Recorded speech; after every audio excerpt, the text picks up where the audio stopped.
अस्सलाम वालेकुम friends, welcome back to my channel. इस वीडियो में मैं आप लोगों से हमल से मुतल्लिक कुछ गलत फहमियों के बारे में बात करूंगी। एक मुतवक्के माँ की हैसियत से आपको ये मालूम होना चाहिए कि आप और आपके पैदा होने वाले बच्चे के लिए क्या सही और क्या गलत है। इसके लिए ये ज़रूरी है कि आप अपने डॉक्टर से बात करें और हमारी आज की वीडियो भी इंशाअल्लाह ताला आपके लिए बहुत हेल्पफुल साबित होगी। तो आइए जानते हैं हमल से मुतल्लिक कुछ गलत फहमियाँ जो सरासर बेबुनियाद है। पहली गलत फहमी कि हमल में बालों को रंगना महफूज नहीं। दौराने हमल बालों को रंगना ख़तरनाक नहीं। हामला ख़वातीन को बाल रंगने से इसलिए रोका जाता है क्योंकि हेयर डाई से निकलने वाली बू से मतली की शिकायत हो सकती है। इसलिए ऐसे कमरे में बैठकर कलर लगाया जाए जहां हवा का अच्छी तरह गुजर हो। इसके अलावा हेयर डाई का बहुत मामूली सा हिस्सा जिल्द में जज़ब होता है जो बच्चे के लिए बिल्कुल भी नुकसानदेह नहीं।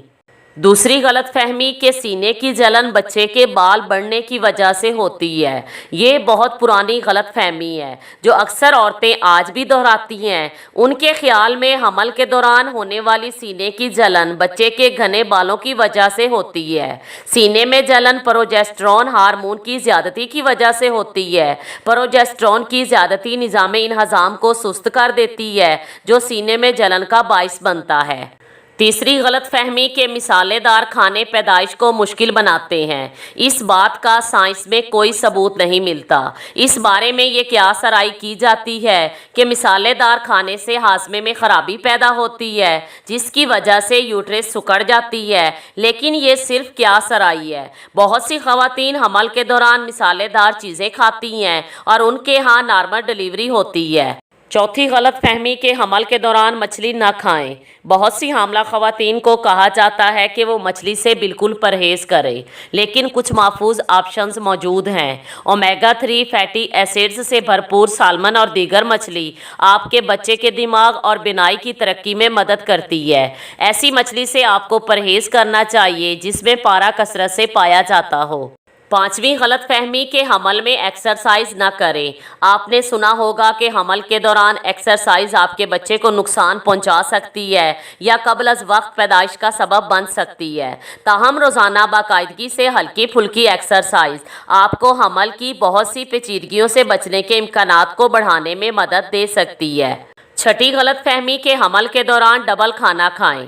हमल के दौरान ग़िज़ा में कैलोरीज़ का इजाफा करना ज़रूरी होता है, लेकिन इसका ये मतलब हरगिज़ नहीं कि आप अपनी ग़िज़ा को डबल कर दें, बल्कि सेहत बख्श ग़िज़ा का इस्तेमाल करें क्योंकि ज़्यादा खाने से हमल के दौरान आपका वज़न बढ़ सकता है जिससे आपको गैस्ट्रेशनल डायबिटीज़ और हाई ब्लड प्रेशर का ख़तरा भी हो सकता है। सातवीं गलत फहमी के हमल के दौरान हवाई सफ़र नहीं करना चाहिए। ये बात भी सही नहीं है। पहले और दूसरे ट्राइमेस्टर में हामला औरत सफ़र कर सकती है।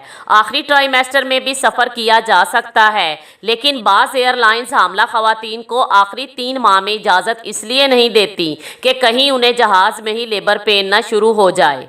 आठवीं गलत फहमी के हमल में कैफ़ीन का इस्तेमाल न करें। ये बात भी सही नहीं है। आप हमल के दौरान भी चाय, कॉफ़ी और चॉकलेट से लुत्फ़अंदोज़ हो सकती हैं, लेकिन इस बात का ख़ास ख्याल रखें कि आप दिन में कैफ़ीन की कितनी मिकदार ले रही हैं। हामला ख़वातीन को कम मिकदार में कैफ़ीन का इस्तेमाल करना चाहिए क्योंकि कैफ़ीन की ज़्यादती हमल के दौरान बहुत सी पेचीदगियों का बाइस बनती है। हामला औरत को एक्सपर्ट प्रीनेटल केयर की ज़रूरत होती है, इसलिए हमल से मुतल्लिक किसी भी गलत फहमी पर यकीन न करें और ऐसी सूरत में अपने डॉक्टर से ज़रूर मशवरा करें। अगर इस वीडियो से रिलेटेड आपका कोई भी क्वेश्चन हो तो कमेंट बॉक्स में टाइप करें। अगर ये वीडियो पसंद आए तो इसे लाइक करें और अपने दोस्तों के साथ शेयर करना मत भूलें। Thanks for watching.